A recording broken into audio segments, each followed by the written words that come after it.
Yeremia pasal 51 ayat 33 sampai pasal 52 ayat 16. Sebab beginilah firman Tuhan semesta alam Allah Israel. Putri Babel adalah seperti tempat pengirikan pada waktu orang menginjak-injaknya. Sedikit waktu lagi akan datang, waktu panen baginya. Aku dimakan habis, dihamburkan oleh Nebukadnezar, Raja Babel, diletakkan seperti mangkuk yang kosong. Ia menelan aku seperti ular naga, ia memenuhi perutnya dengan pengananku yang enak-enak. Ia membuangkan aku. Biarlah penggagahan dan penghancuran atasku tertimpa kepada Babel. Begitulah hendaknya berkata penduduk Sion.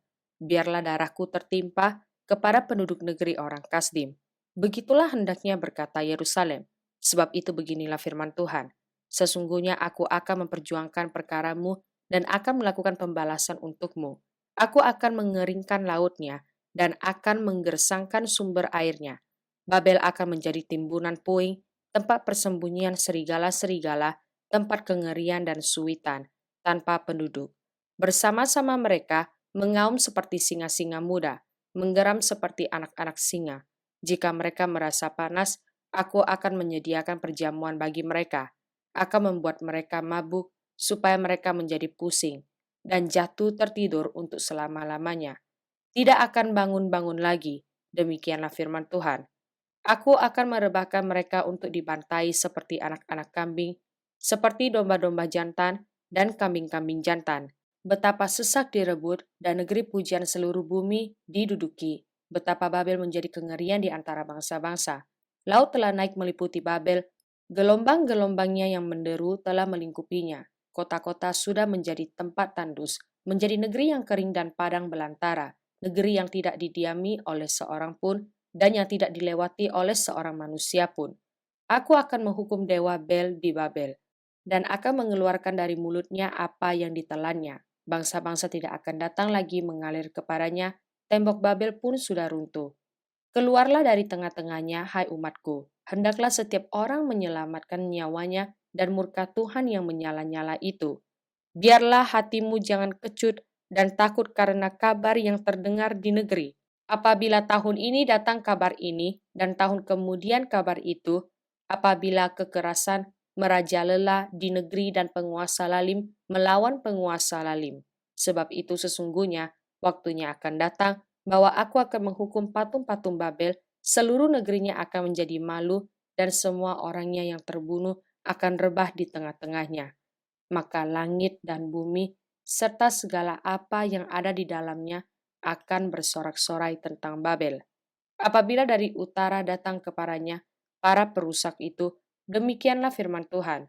Babel akan jatuh oleh karena orang-orang yang mati, terbunuh di antara Israel sama seperti jatuhnya orang-orang yang mati terbunuh di seluruh bumi oleh karena Babel.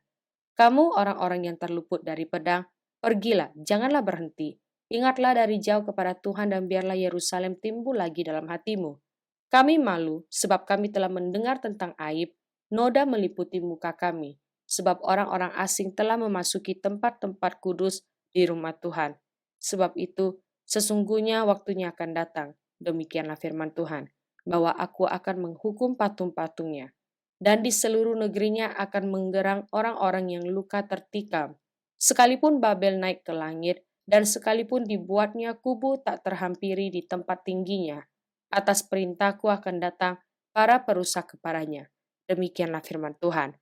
Dengar, ratap dari Babel dan kehancuran besar dari negeri orang Kasdim. Sebab Tuhan merusakkan Babel dan menghentikan suaranya yang besar. Biarpun gelombang-gelombangnya menderu seperti air besar dan suaranya bertambah ribut, namun atas Babel akan datang perusak, para pahlawannya akan tertangkap dan busur-busurnya akan hancur. Sebab Tuhan adalah Allah pembalas. Tentulah ia akan mengadakan pembalasan.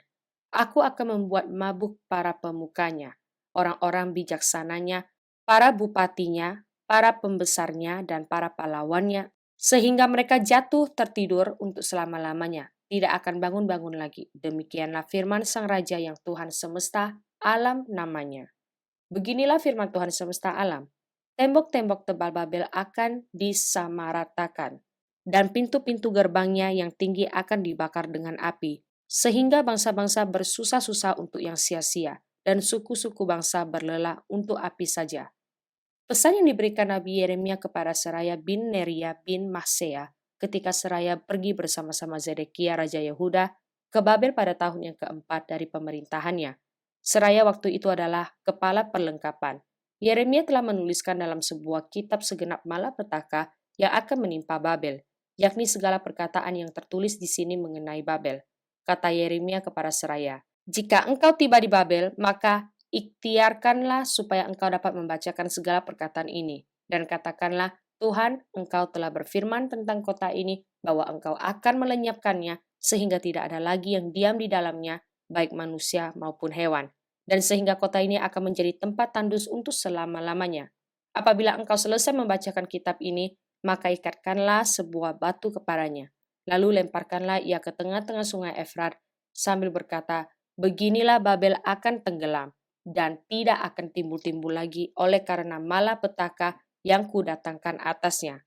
Sampai disinilah perkataan-perkataan Yeremia. Zedekia berumur 21 tahun pada waktu ia menjadi raja dan 11 tahun lamanya ia memerintah di Yerusalem. Nama ibunya ialah Hamutal binti Yeremia dari Libna. Ia melakukan apa yang jahat di mata Tuhan tepat seperti yang telah dilakukan Yoyakim. Sebab oleh karena murka Tuhanlah, hal itu terjadi terhadap Yerusalem dan Yehuda, yakni bahwa ia sampai membuang mereka dari hadapannya. Zedekia memberontak terhadap Raja Babel. Maka pada tahun ke-9 dari pemerintahannya, dalam bulan yang ke-10, pada tanggal 10 bulan itu, datanglah Nebukadnezar, Raja Babel dengan segala tentaranya, menyerang Yerusalem. Berkemalah mereka mengepungnya dan didirikan merekalah tembok pengepungan sekelilingnya. Demikianlah kota itu terkepung sampai tahun yang ke-11 pemerintahan Raja Zedekia. Pada tanggal 9 bulan yang keempat, ketika kelaparan sudah merajalela di kota itu dan tidak ada lagi makanan pada rakyat negeri itu, maka dibelah oranglah tembok kota itu. Melihat hal itu, maka melarikan dirilah raja dengan semua tentara, meninggalkan kota itu pada waktu malam melalui pintu gerbang antara kedua tembok yang ada di dekat taman raja. Sekalipun orang Kasdim mengepung kota itu sekeliling, mereka lari menuju ke Araba Yordan. Tetapi tentara Kasdim itu mengejar raja dari belakang dan mencapai Zedekia di dataran Yeriko. Segala tentaranya telah berserak-serak meninggalkan dia. Mereka menangkap raja dan membawa dia ke Ribla di tanah Hamad, kepada Raja Babel yang menjatuhkan hukuman atas dia. Raja Babel menyuruh menyembeli anak-anak Zedekia di depan matanya. Juga semua pemuka Yehuda disembelihnya di Ribla. Kemudian mata Zedekia dibutakannya, lalu ia dibelenggu dengan rantai tembaga.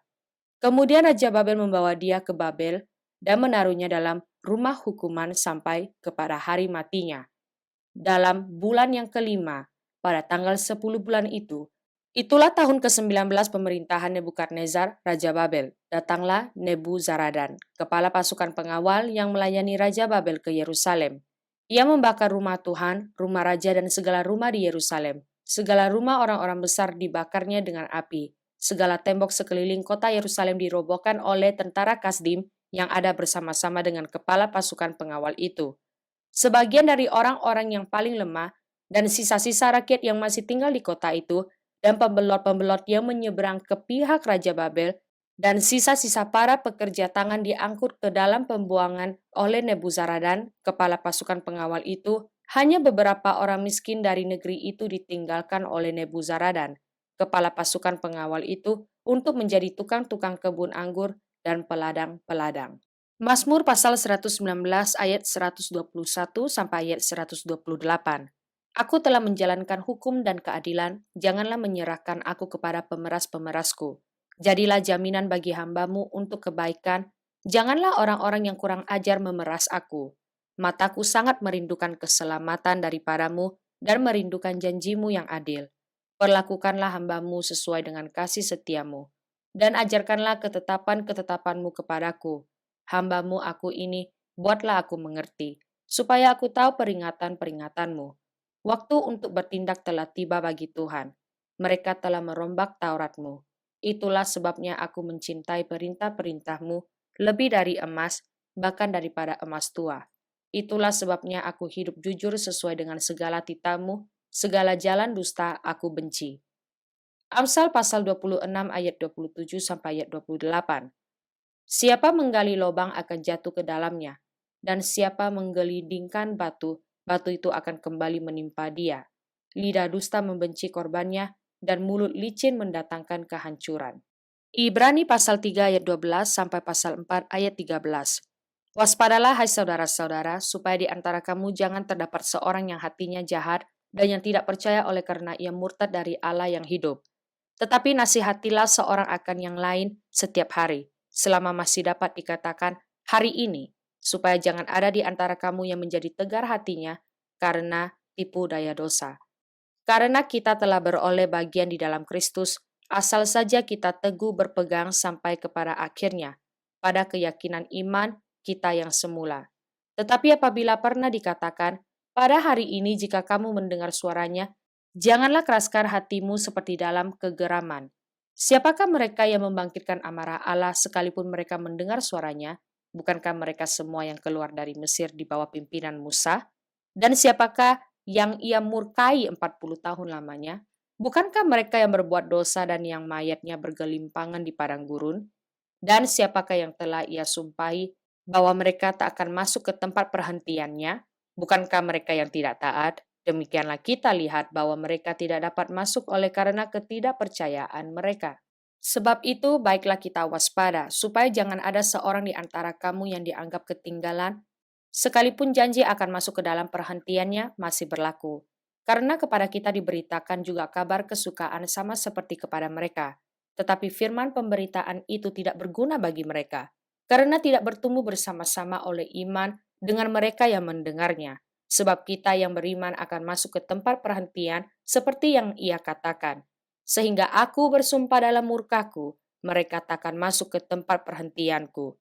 Sekalipun pekerjaannya sudah selesai sejak dunia dijadikan, sebab tenang hari ketujuh pernah dikatakan di dalam suatu nas, dan Allah berhenti pada hari ketujuh dari segala pekerjaannya. Dan dalam nas itu kita baca, mereka tak akan masuk ke tempat perhentianku. Jadi sudah jelas bahwa ada sejumlah orang akan masuk ke tempat perhentian itu, sedangkan mereka yang kepadanya lebih dahulu diberitakan kabar kesukaan itu tidak masuk karena ketidaktaatan mereka. Sebab itu ia menetapkan pula suatu hari, yaitu hari ini, ketika ia setelah sekian lama berfirman dengan perantaraan Daud seperti dikatakan di atas. Pada hari ini, jika kamu mendengar suaranya, janganlah keraskan hatimu. Sebab andai kata Yosua telah membawa mereka masuk ke tempat perhentian, pasti Allah tidak akan berkata-kata kemudian tentang suatu hari lain.